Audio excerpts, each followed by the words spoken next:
બીજો રસ્તો. ત્રીજો રસ્તો અગેન એક સુંદર, આ વાર્તા મેં અનહદ બાનીમાં વાંચી, પ્રિય સુભાષ ભટ્ટે લખેલી છે જ્યારે નવનીત સમર્પણમાં લખતા, કે એક પારસી ધર્મગુરુ હતા રવિ મહેર કરીને. અને Ravi Maher, this is the third way, આ ત્રીજો રસ્તો છે કે એ રવિ મહેર આવી રીતે ધર્મોપદેશ આપવા જાય અને 2-3 દિવસ સુધી ઘરે ન હોય. અને ત્યારે એ મહામારી એક હતી ગામમાં, અને એના કારણે એ ઘરે નહોતા ત્યારે એમના 3 સંતાનોને એ રોગ લાગુ પડ્યો અને 3 સંતાનો મૃત્યુ પામ્યા એકાદ દિવસના ગાળામાં. ઘરે પાછા ફર્યા ધર્મગુરુ, એકદમ સન્નાટો ઘરમાં, બાળકો ક્યાંય દેખાય નહીં. એટલે એણે આવીને પહેલાં એની પત્નીને પૂછ્યું કે બાળકો વહેલા સૂઈ ગયા છે. એને ખબર જ નથી કે આ 3 જણ ચાલ્યા ગયા છે, કે બાળકો વહેલા સૂઈ ગયા. એટલે પત્નીએ કહ્યું કે પહેલાં જમી લો ને. એણે કહ્યું નહીં. બંને જમવા બેઠા અને જમતી વખતે એણે પાછું પૂછ્યું કે બાળકો દેખાતા નથી, વહેલા સૂઈ ગયા. એટલે પત્નીએ વાત બદલી નાખી. એ કે આપણે ઓલા પડોશમાંથી પેલા વાસણો લઈ આવેલા ને, એ પડોશવાળા માંગવા આવેલા, વાસણો પાછા લેવા આવેલા. એટલે ધર્મગુરુએ કહ્યું કે હા તો બરાબર છે ને, એમના વાસણો હતા ને, આપણે ઉછીના લાવ્યા હતા ને, તો પારકા વાસણનો મોહ શું રાખવાનો, આપી દેવા હતા. આણે કહ્યું કે મેં આપી દીધા, તમારી વાત સાચી છે. થોડી વાર પછી આમણે પાછા બાળકોને યાદ કર્યા. ત્યારે એમના પત્નીએ કહ્યું કે સ્વામી આવો, મારે તમને કશું બતાવવું છે. એના અંદરના ઓરડામાં લઈ ગયા અને એના પલંગની નીચે 3 શબ પડેલા હતા, 3 ડેડ બોડીઝ પડેલા હતા, આપણા સંતાનો. અને ધર્મગુરુ ધ્રુસકે ધ્રુસકે રડ્યા. ત્યારે એમના પત્નીએ કહ્યું કે તમે જ તો હમણાં કીધું પારકા વાસણોનો મોહ શું રાખવાનો. ઈશ્વરે આપ્યા હતા, એમણે પાછા માંગી લીધા. આપણે એમની પાસેથી ઉછીના લીધા હતા ને, ઈશ્વરે આપ્યા હતા ને, તેણે પાછા માંગી લીધા. એને માંગવાનો હક છે, આપણે આપવા પડે.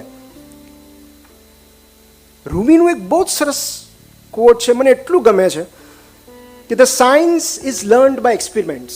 તમારે જો વિજ્ઞાન શીખવું હોય તો પ્રયોગો કરવા પડે.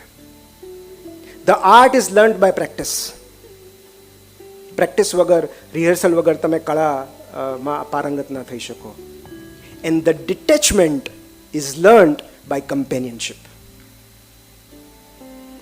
જ્યાં સુધી તમે કોઈનો સંપૂર્ણ સાથ નથી નિભાવતા સમગ્રતાથી, ત્યાં સુધી તમે ડિટેચ ન થઈ શકો.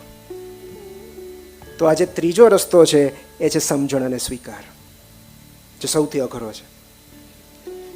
ચોથો રસ્તો થોડો સરળ છે અને બધા માટે એપ્લિકેબલ છે, પ્રેક્ટિકેબલ છે, અને એ છે story telling. Narrate your loss.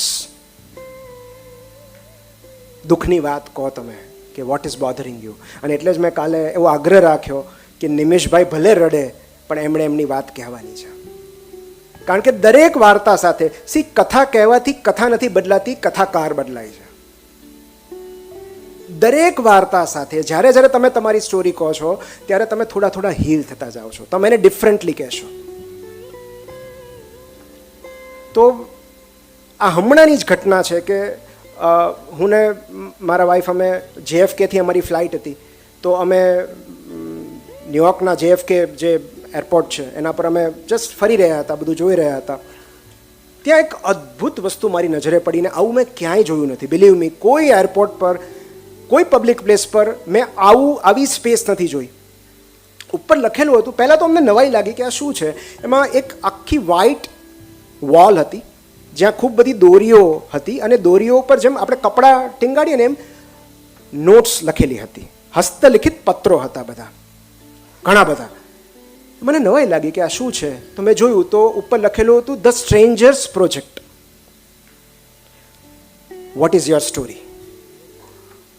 તમારે નામ લખવાની જરૂર નથી, તમે એક હસ્તલિખિત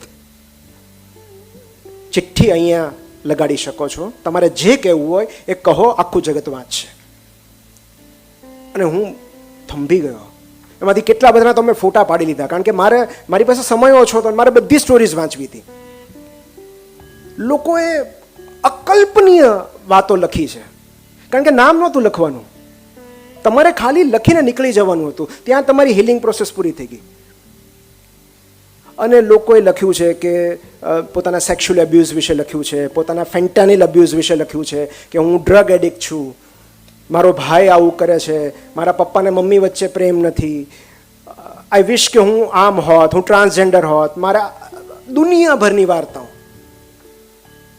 what is it Bing you એવું લખ્યું હતું કે જો તમને તમે મળવાનો મોકો મળે, તમારી ઓથેન્ટિક સેલ્ફ, તો તમે શું લખશો? અને એમાં મેં એક સ્ટોરી વાંચી જે કોઈ બહેને લખી હતી, કારણ કે એમાં ડોટર શબ્દ એટલે મને ખબર પડી, બાકી નામ તો લખ્યું નહોતું. એ આ લોસ વિશેની કે હું બહુ નાની હતી ને ત્યારે મારા પપ્પા મારી સાથે ડાન્સ કરતા, અને જ્યારે મ્યુઝિક વાગે ને ત્યારે પપ્પાને હું ડાન્સ કરીએ તો પપ્પા મારા બાળપણથી મારા ડાન્સ પાર્ટનર. તો ડાન્સની જ્યારે વાત આવે ને ત્યારે પપ્પા વિના હું ડાન્સની કલ્પના જ ના કરી શકું, કારણ કે મને આમ ગોળ ફેરવે ને એટલી સુંદર રીતે ડાન્સ કરે કે મને એના જેવી મજા બીજા કોઈની સાથે ન આવે. ઇવન મારા પતિ સાથે, મારા લગ્ન પછી પણ મેં મારા પતિ સાથે પણ ડાન્સ નથી કર્યો, કે ડાન્સ કરવાનો તો પપ્પા સાથે. પપ્પાનું અવસાન થયું પછી મેં ડાન્સ મૂકી દીધો. મને મ્યુઝિકથી ચીડ ચડવા લાગી, મને બધે પપ્પા દેખાય, અને મેં નક્કી કર્યું કે હું આજીવન ડાન્સ નહીં કરું. પણ અત્યારે જ્યારે હું લખી રહ્યો છું ત્યારે મને એવો વિચાર આવે છે કે જો હું ખરેખર પપ્પાને પ્રેમ કરતી હોઉં તો બાકીનું મારું જીવન મારે ડાન્સ અવોઇડ કરીને વિતાવવું જોઈએ કે ડાન્સ ઉજવીને? તો અત્યારે છેલ્લી લાઈનમાં મને એવું સૂઝે છે કે હવે હું ડાન્સ કરીશ અને એ મ્યુઝિકમાં, એ ડાન્સમાં મારા પપ્પાને અનુભવીશ. આવી સુંદર સુંદર વાર્તાઓ. સો નરેટ યોર લોસ. તમારે એક બહુ સરસ થિયોલોજીના પ્રોફેસર હતા જેમણે બુક લખી અ ગ્રીફ ઓબ્ઝર્વડ, એક ગ્રીફ ડાયરી, બીજું કશું જ નહીં. C.S. લુઈસની બુક છે અ ગ્રીફ ઓબ્ઝર્વડ. છૂટા છવાયા એમણે જેમ આવે એમ પોતાની લાગણીઓ વ્યક્ત કરી છે.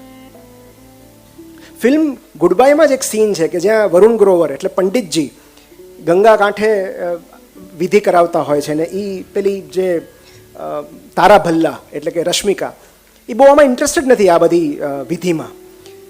અને ત્યારે એ એમને સ્ટોરી કહે છે, વાર્તા કહે છે કે તમને ખબર છે કે આપણે ગંગાજીમાં અસ્થિઓ કેમ પધરાવીએ છીએ? પછી એક બહુ સરસ વાર્તા કહે છે કે શાંતનુ રાજાએ એક રાણીને જોઈ અને એને લગ્ન માટે પ્રસ્તાવ મૂક્યો, અને ત્યારે રાણીએ વચન આપ્યું કે એક શરત મૂકી કે તમે મને જીવનમાં ક્યારેય કોઈ પ્રશ્ન નહીં પૂછવાનો, તો હું તમારી સાથે લગ્ન કરું. અને પછી લગ્ન પછી એક પોતાના સંતાનો ગંગા નદીમાં વહાવતા જાય છે, પહેલું સંતાન, બીજું સંતાન, એ રીતે. તો બહુ જ ઇન્ટરેસ્ટિંગ સ્ટોરી હતી. બાકી બધા સાંભળે છે, તારાને એમાં રસ નથી પડતો. અને છેલ્લે તારા ભલ્લા એમ કહે છે કે ધીસ ઇઝ ઓલ નોનસેન્સ, આ તમારી વાર્તા બકવાસ છે. હકીકતમાં આ સાયન્સ છે કે અસ્થિમાં ફોસ્ફેટ રહેલું હોય અને એ તમે ફોસ્ફેટ ગંગા નદીમાં બહાવો ત્યારે એ ઇરિગેશનને, ક્રોપને હેલ્પફુલ થાય, સારો પાક ઉગે, એટલે આ છે. It is all science. અને બીજે દિવસે પંડિતજીનો જવાબ આપે છે કે તમારું સાયન્સ, બધું સાયન્સ છે, માનું, બહુ સાચી વાત, પણ આ સાયન્સ કેટલું બોરિંગ છે કે ન તો એને તમારું ધ્યાન ભટકાવ્યું, ન તો તમને રાહત આપી. વાર્તા તમને રાહત આપે છે. જ્યારે દુઃખમાં હો ત્યારે વિજ્ઞાન તમારી મદદે નહીં આવે, વાર્તા મદદે આવશે. સો કહાની દુનિયા ચલાતી હૈ. અને એટલે જ્યારે બી તક મળે તમારા પર જે વીત્યું છે એ કહેવાની તક ન ચૂકવી. આમ તો ગ્રીફના 5 તબક્કા હોય છે. There are 5 stages of grief. કોઈ પણ શોકમાંથી તમે બહાર આવો ત્યારે, અને આ એક સ્વિસ અમેરિકન સાયકોલોજીસ્ટ છે એલિઝાબેથ કુબલર-રોસ, એમણે આ 5 સ્ટેજીસ આપ્યા છે. જરૂરી નથી કે તમે આ 5 સ્ટેજમાંથી પસાર થાઓ, અને જરૂરી નથી કે આ જ ક્રોનોલોજીમાં પસાર થાઓ, પણ યુઝ્યુઅલી તમે જો આ સાંભળશો તો તમને બહુ લોજિકલ લાગશે કે આ વાત સાચી છે. કારણ કે એક ડૉક્ટર તરીકે હું તો અવારનવાર અનુભવું છું. પહેલો જે તબક્કો છે ડિનાયલનો. ના, ન હોય, આપણા પહેલાં રિએક્શન છે, અશક્ય જ નથી. તો ડિનાયલ, તમે એ સ્વીકારવા જ તૈયાર ન હો કે આવું તમારી સાથે થઈ ચૂક્યું છે. બીજો જે સ્ટેજ છે એ એંગરનો છે. તમને ગુસ્સો આવે, ક્યારેક